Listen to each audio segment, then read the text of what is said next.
Welcome to the video. In this video we're going to be taking a look at this little receiver. This is an R616XN and as you can see it is absolutely tiny compared to the others that we're using from HobbyKing. And the reason I want to talk to you about it is because it's starting to become more useful, particularly when we're building our smaller craft. So let's just quickly have a chat about why something like this might actually be interesting. Well, if we look at the craft we're starting to build now that's becoming very prevalent in the hobby, it tends to be 250 or smaller quads. Now here's one we're currently building on the channel. It's actually using an R615X receiver, which is one of my particular favourites. And as you can see, it's connected via one single cable to the flight controller. Now that one single cable is PPM and it's sending all of the channels. It means that the cabling is very easy to do, very straightforward, don't have lots of additional wires running around everywhere that we don't need, and that makes for a lovely clean installation. Now we have lots of different options to actually connect flight controllers up to receivers. We have PPM, which we're looking at here with the one single cable, but we also have PWM, where you're actually connecting cables into each of the individual outputs, or we have things like S-Bus, where we can actually connect again via a single cable, but S-Bus tends to potentially have problems with things like inverters and other bits and bobs needed as well. Or the last option is to actually install a satellite receiver. Now when we say satellite receiver, we don't mean it's talking to satellites, it just means it's a little smaller satellite that sits alongside the main one. And the other option for some flight controllers is it does allow you to use one of these things, and people are using them. Like I don't at the moment, but some people are, because of its reduced size. And that makes an awful lot of sense until you compare it to the R616.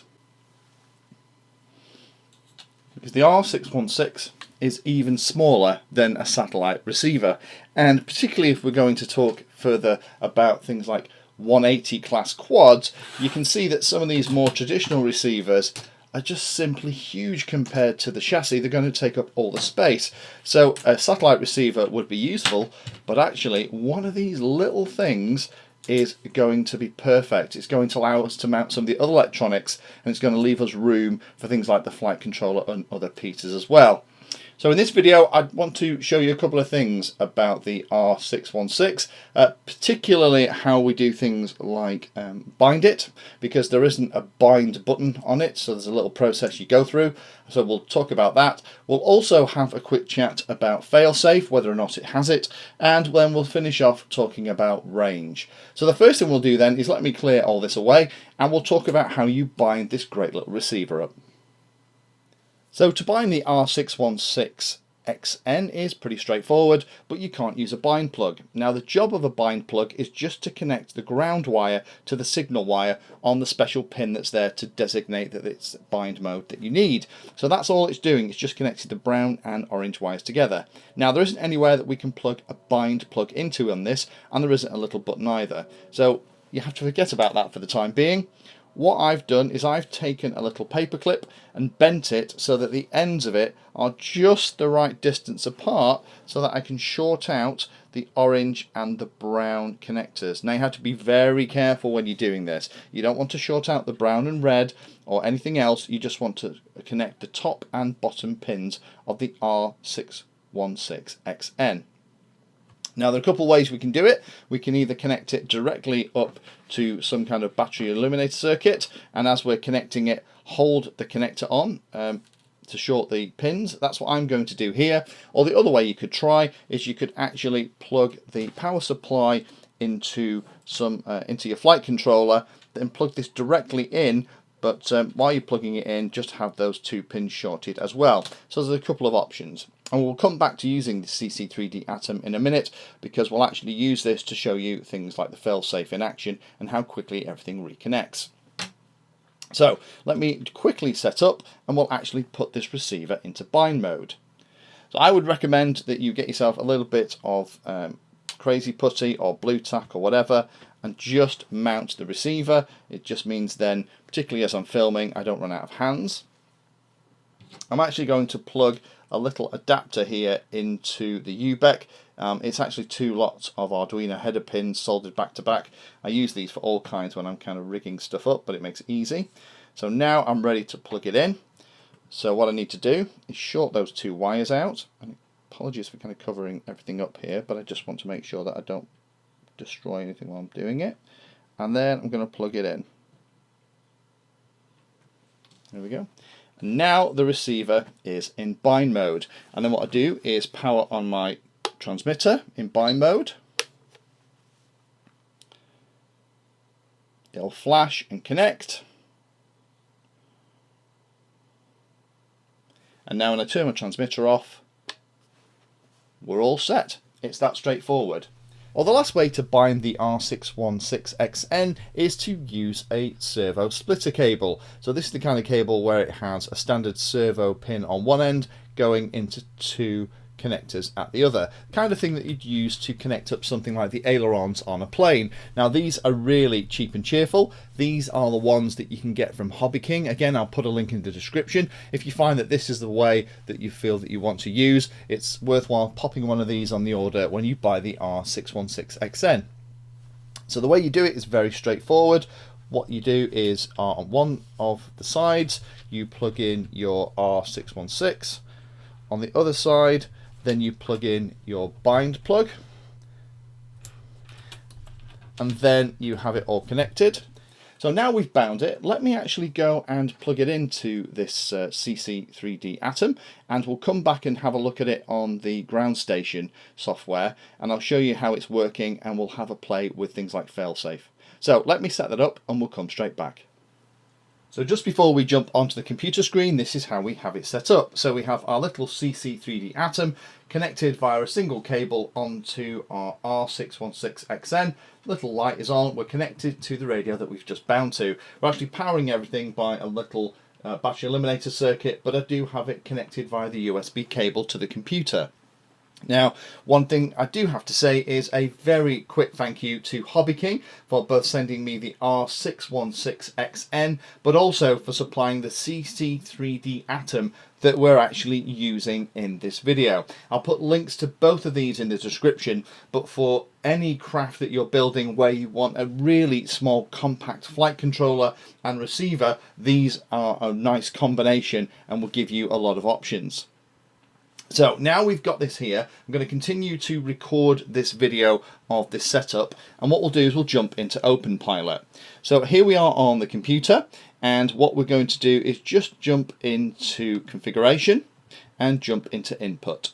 So here we can see all of our channel values, it's all set up. If you want to know how to set up a CC3D, there is a playlist on the channel that takes you through the steps minute detail. It doesn't assume anything, so don't worry if this isn't making sense. This is more to demo what the receiver can do rather than anything else. So let me just show you the throttle working. So there's channel 6, which is at the top throttle, and we have then things like the rudder and everything else. Now I've bound it with the throttle at the low position, which is what you should always do. What I'm going to do here is show you the failsafe. So I'm going to put the throttle at about 60%. We'll pretend we're flying along, and I'm going to turn the radio off. And what I want you to do is I want you to watch what happens to the channel value. Immediately drops down to the bind value. So that's a really important thing. This receiver does have failsafe, and I'd always recommend that you set it up and test that it works this way, so that if you lose control with the radio or something weird happens, then the craft will fall out of the sky rather than continue and hit somebody, person, property, or potentially just fly away and never be seen again. The other thing that I'm going to show, I'm going to leave the throttle at that 60% position. I want to show you how quickly it reconnects. So let me just power the radio back on.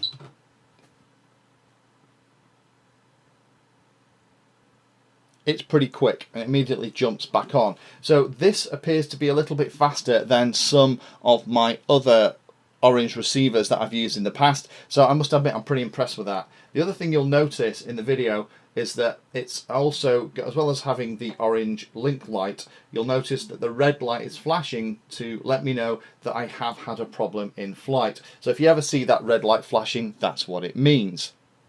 So now we've done that, let's talk a little bit about the range on this. So let me clear this away, come back, and we'll talk about my experiences actually using this and testing it, flying it around. My experience of using this R616XN receiver over the past couple of days has been very good indeed. I've popped it on a couple of my craft. Here's one that I fly a lot, and we actually built this on the series. It's using a HobbyKing R615X receiver, which is what I talked about is kind of my favourite until now, and also a full-size CC3D. Now the challenge with that, as you can see, is even in this larger model, we're kind of starting to run out of space. If I was building it now, I would almost certainly go for an R616, and I'd also go for the little CC3D as well. Using these two together would use about a quarter of the space that's taken up by the current electronics. Using PPM is a very elegant way of connecting your receiver as well. It works brilliantly not only in things like OpenPilot ground station control software, but it's also a great option for clean flight boards like the Nazi 32, Flip 32 and Seriously Pro F3. By using the single cable on PPM, it keeps it really simple and easy to configure, and also by not using S-Bus, it means that we have another UART available that we can use for something like telemetry or an on-screen display.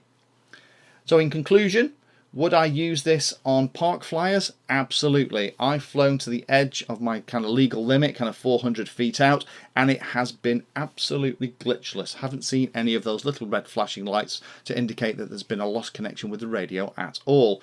I think you do need to be a little bit careful. Make sure that when you're mounting it, that the aerial is nice and proud outside of the frame. Keep it away from the carbon fibre to give it the best possible reception. But I think apart from that, you'll easily be able to get out to about 0.5 kilometres range with this receiver if you're being smart. Now that's more than, for a lot of cases, is the legal limit, so I think if you're going to be popping it on a 250 class FPV racer park flyer, it's going to be fantastic. This is probably not the solution if you want really long range. You want the receivers that have a full range aerial, potentially multiple aerials and satellites. But from now on, when I order kit to put onto a little park flyer, this is the receiver that I'm going to install. Thank you for taking the time to watch that video. There are lots of other videos on the channel and they're carefully ordered into playlists, so you may find that there are other videos on this same subject that you can go and watch. So I would recommend going into the playlist area of Painless 360 YouTube channel and looking around and seeing what there is. You never know what you might find. Thanks for watching, please like, subscribe, and happy flying.